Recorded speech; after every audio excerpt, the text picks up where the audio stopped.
we need to engage in a discussion, a national discussion, in which the various things in our history that are not comfortable and not honorable and not defensible are placed in proper context, and we agree on what they are, and we agree on what's wrong with them. And by doing that, we can actually all move on, all of us, right?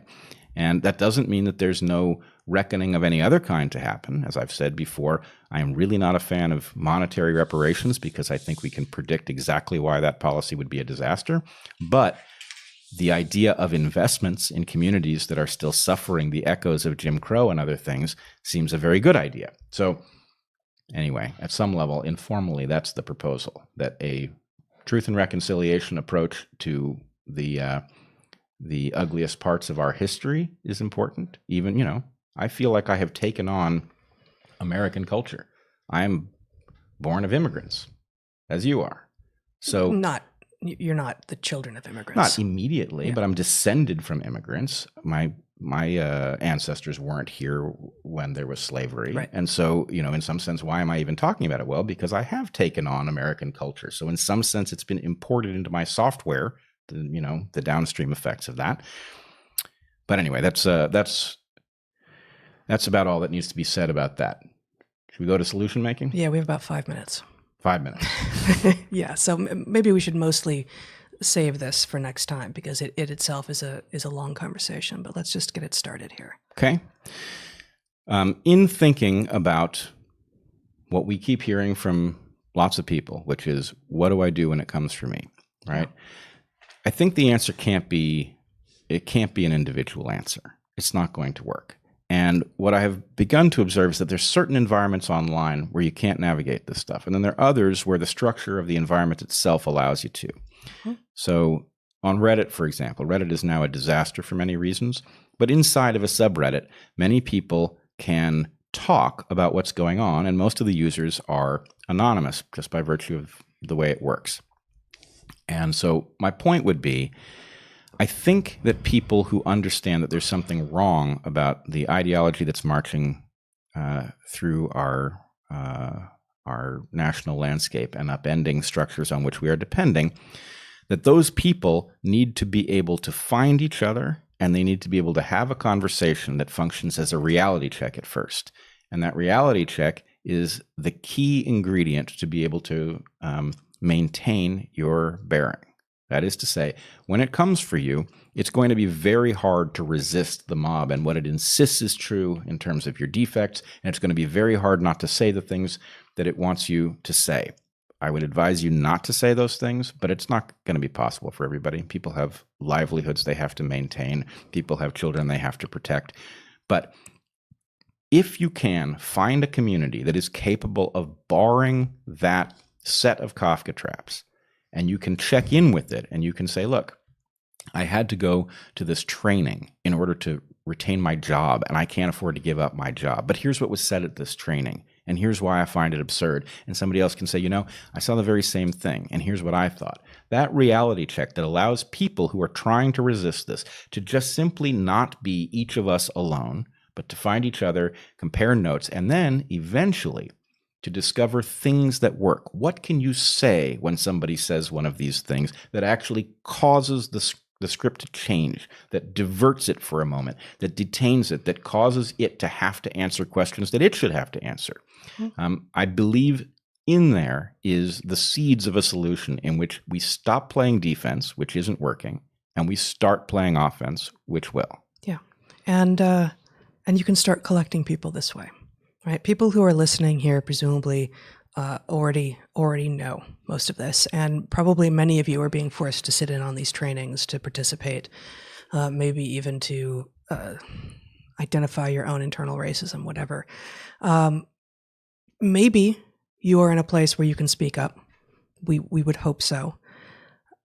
Find a place online where you can do exactly what Brett is talking about, and then go back to the next training maybe a bit emboldened with an idea of how you can say something, how you can just lodge an idea, lodge a criticism that even if it does not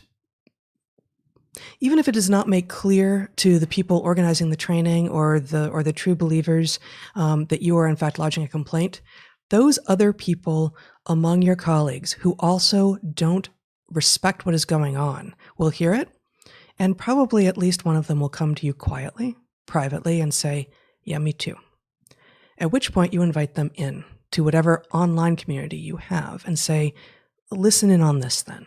Let us figure out if we can generate ideas and tools with which to fight off this thing, this ideology, which is not about anti-racism, and it's not about inclusivity, and it's not about diversity. It is quite the opposite. And then next time you go to a training again, maybe there are now 2 of you. One person stands up in a room of 30, you'll get shouted down, as you did, right? As you did, Brett. But 2 people, there's a better chance. 3 people, what's the tipping point? There will be some tipping point. There will be some tipping point, and it's going to change. It's not going to be a flat percentage in a room of 30 versus a room of 300. It's not going to be 10% in both places, but there is some number of people in a room that says, you know what? No. Me critiquing the work of someone is not racist based on whether or not they have black skin or not. No. Everyone gets to be critiqued. Everyone gets to be congratulated, and focusing on the color of the skin of the person who I'm critiquing is actually the racist thing, not the other way around. Absolutely. And as you pointed out when we initially started exploring this as a solution, one of the things that is sure to happen if you check in with your online environment, which you may have to create, it may be a Slack or a Discord or something, you create an environment where you can safely talk and you can establish the rules for people coming in, good, honorable IDW kind of rules. But once you do that and you establish your reality check and you figure out what you can say in a training that will advertise that maybe you're not quite fully on board, you will find people will come to you and they will say, thank you. Thank you for doing that, right? When you know who those people are who hear what you're saying and wish that they were saying it too, you can invite them into these communities and they can get their reality check. And what that means is that you will ultimately form a group of people who understands that something that isn't desirable is afoot, and you can start figuring out how to back each other up and you will become safer. So I think that really is the route to a solution. Yeah. So you said something to me a week or more ago that you haven't yet said on air, so I'm going to say it and see if you want to riff just briefly before we have a number of announcements and then go to break before we come back for the Q&A.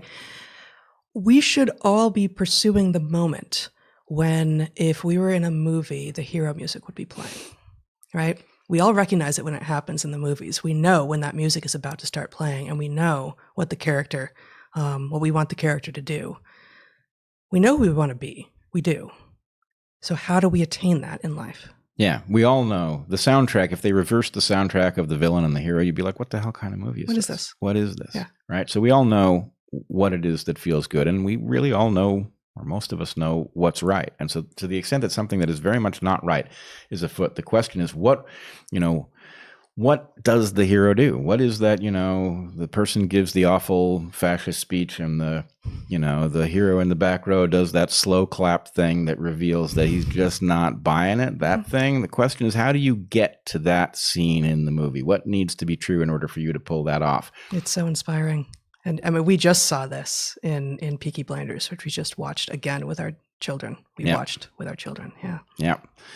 So, I guess before we go, I would like to say several announcements too. Yes, we will get to the announcements in a second, but we are in an interesting place with the Articles of Unity and the Unity 2020 project. It is possible, but it really is going to take people willing to engage the small amount of risk and energy involved in signing up so that we can count you. And counting you does not mean that you are signing up to engage this plan. It means you're listening to it. Hey, Zach, could you put up the page? Yeah, so we will have the page up in a second.